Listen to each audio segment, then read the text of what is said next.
So anyway, while my friends and I were sitting there watching Ed Gein, she burst through the door with her mom and a mutual friend of ours in tow, doing this little song and dance, being very histrionic, very dramatic, saying, "It's over, I'm done, blah, blah, blah, blah, blah."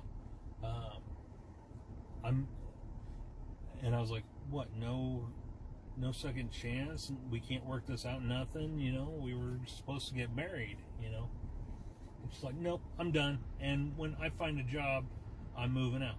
It's like, wait a minute. I'm the one paying all the bills.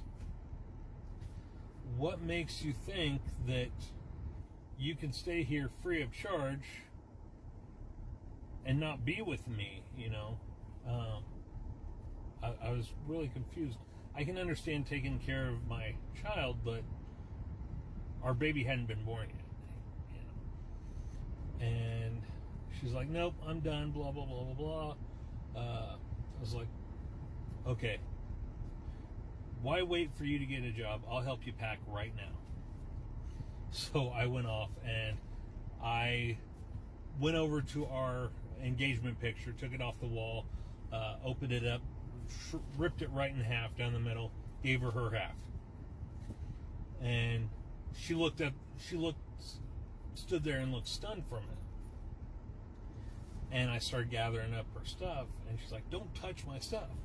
I go to our bedroom, I start gathering up all her stuff, putting it in a basket for her, and I was like, "No, if we're not going to be together, I'm not going to let you just mooch off of me,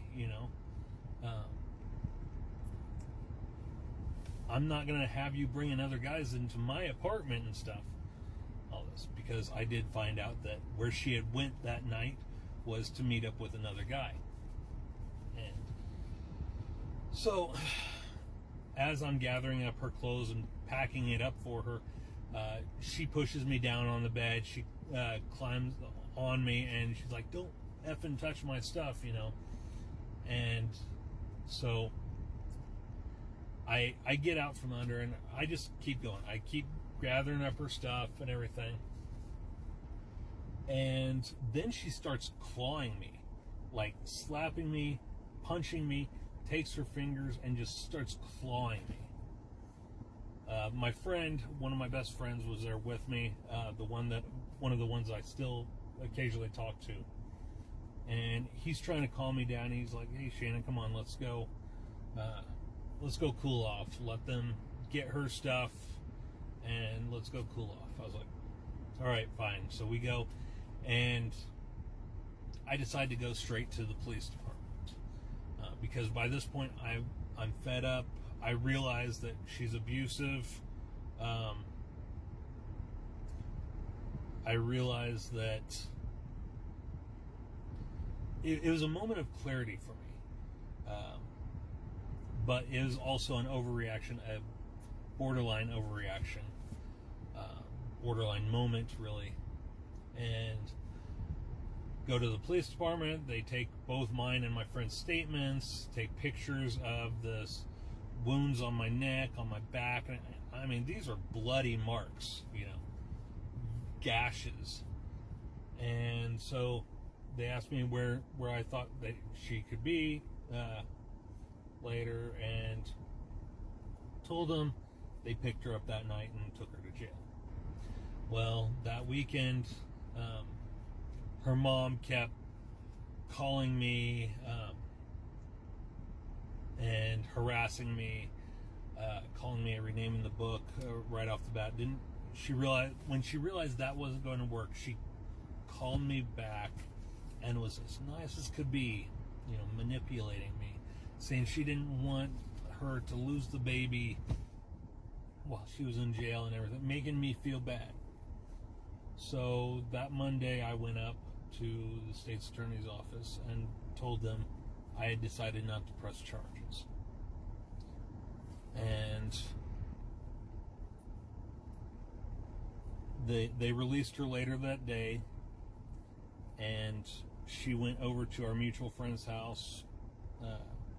I I was there, or no, her mom actually convinced me to pick her up from jail, and convinced me to take her to the house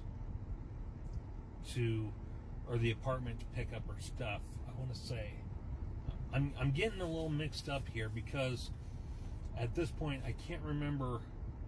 No, that's right. They had a 24-hour order protection or something, so to give us both a chance to cool down. So I think I picked her up from a friend's house the following day and took her to our apartment to get her stuff. And we talked a little bit there, and I asked her, if there's any possible way, we could work this out. And she said no, and this, that, and the other. And then she told me that I was going to have nothing to do with our baby. When she was born, she wasn't even going to put my name on the birth certificate, and all this. And a few months later, I mean, this whole time I fell into a deep, deep depression. This is when I dropped down to about 150 pounds soaking wet, and ended up moving to Florida until the baby was born. And that left a huge scar on my psyche, because I didn't really trust women the same way again after that.